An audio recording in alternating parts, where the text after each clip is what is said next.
Hi all, and welcome to week 2 of the course. So what this is going to be is another brief video showing you how to do all of the assignments for week 2. There aren't very many of them. It's a much lighter week than last week was. First thing, of course, we're going to go to course units over on the side here, and then we'll scroll down to week 2. And so what this week is focusing on is it's going to mostly focus on getting you introduced to the idea of the literacy narrative. And so you'll see a video by Dr. Zepeda explaining what a personal narrative is, and you will also see a few examples of personal narratives, and then you'll have another discussion board. You won't have to write another paper for this week, but this is getting you started on the paper that you're going to write by week 5. So this first page here shows all of the different things you're going to do. So you'll watch a 5-minute video about what personal narratives are. You will read 2 personal narratives. You will listen to 2 videos of personal narratives, and then you'll do the discussion board. You're also going to review your feedback on the diagnostic, and you're going to respond to that a little bit. So if we go to the next video, this is the video by Dr. Zepeda covering the what a literacy narrative is. And so go ahead and review that first of all. Okay, yeah, so this is only about 5 minutes long, and it will give you a lot of information about the assignment that you're going to do. A literacy narrative is basically a story about your life, some part of your life that has something to do with reading or writing. Yours doesn't have to be nearly as long or as in-depth as the ones that you're going to read this week, but it does need to be a story, and it needs to be condensed and logical enough that you can show it to other people and it makes sense. So watch this video first. The next thing you have here are 2 texts that you're going to read, and these are both, I highly recommend both of these. This one especially, this is a letter from a Birmingham jail. If you've never read this one before, it's going to be one of the best things you've ever read.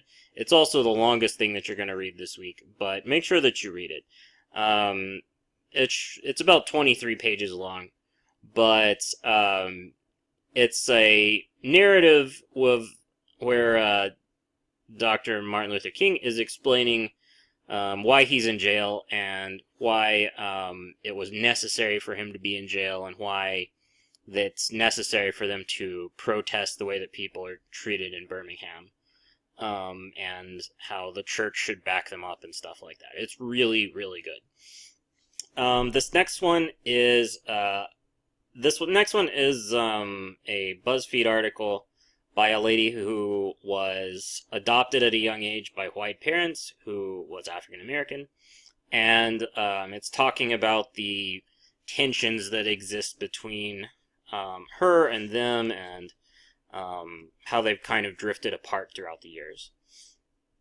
That one is also really good. Make sure you read that. These other 2, the next 2 here, are videos that you can watch. This one is really cool. This one is a lady who is from Nigeria talking about how if you don't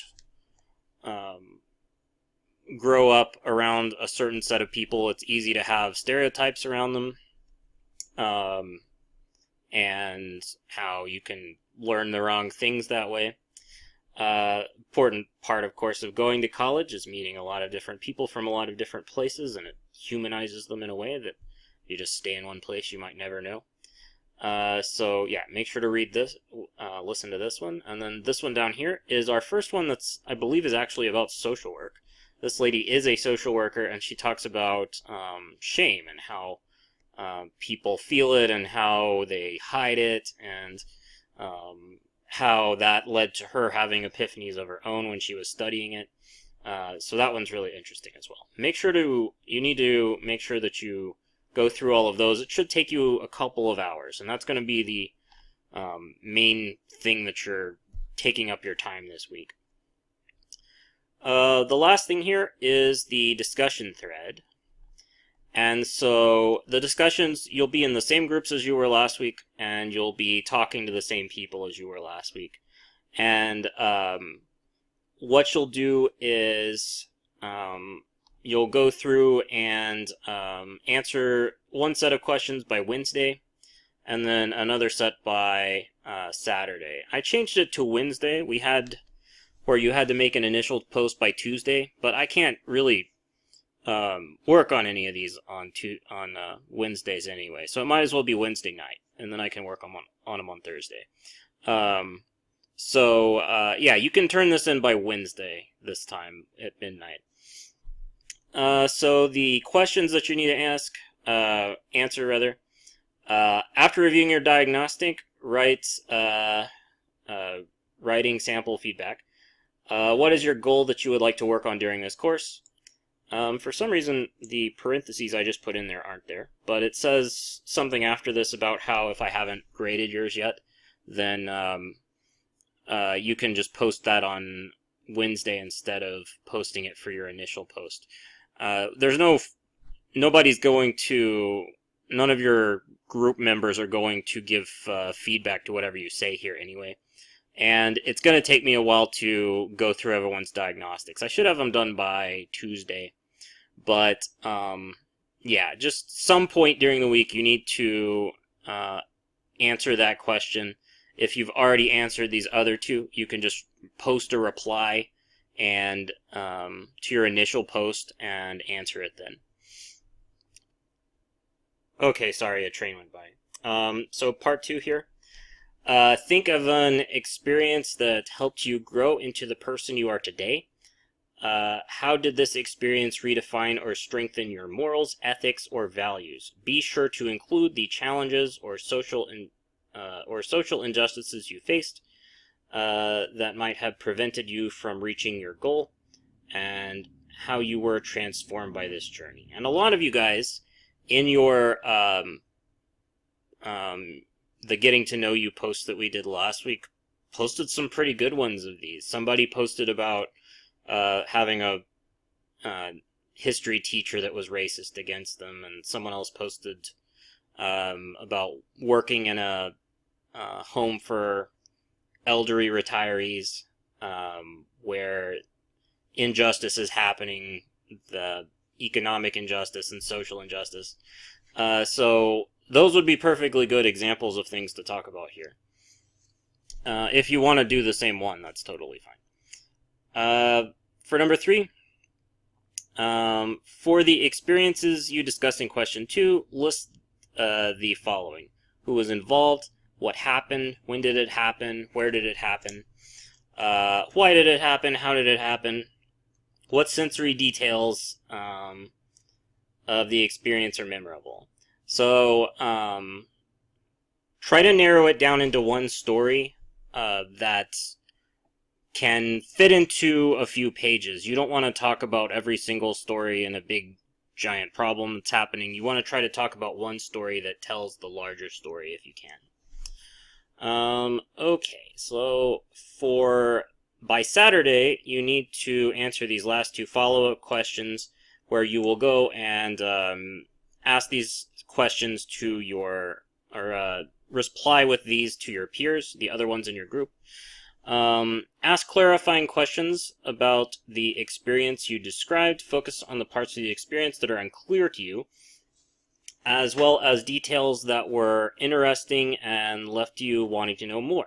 Give suggestions that might help them tell their story. So I'll go through and I'll do some of this as well in your posts, but they're gonna give you details and tell you things about it, but they're not going to be able to tell you everything. The story is very real in their minds, but it's not going to be as fleshed out for us. So whatever it is you feel like you need to learn more about in order to understand the story, ask them about those things. Number 2, think back to the examples of personal narratives you have read and viewed. What made you those experiences especially compelling? Do you see any opportunities for your group member to create narratives that use similar methods? If so, share your thoughts. So the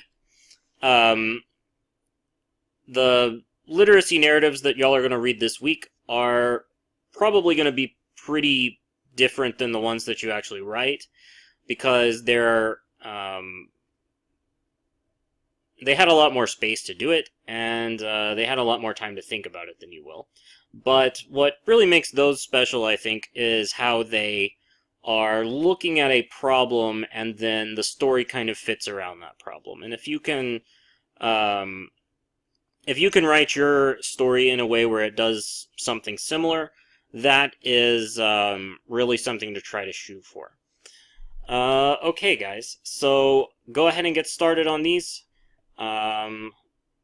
You're also going to want to try to start outlining your narratives this week. Well, you're sort of outlining them by answering these questions, but get started on them, because you're only going to have a couple of weeks after this.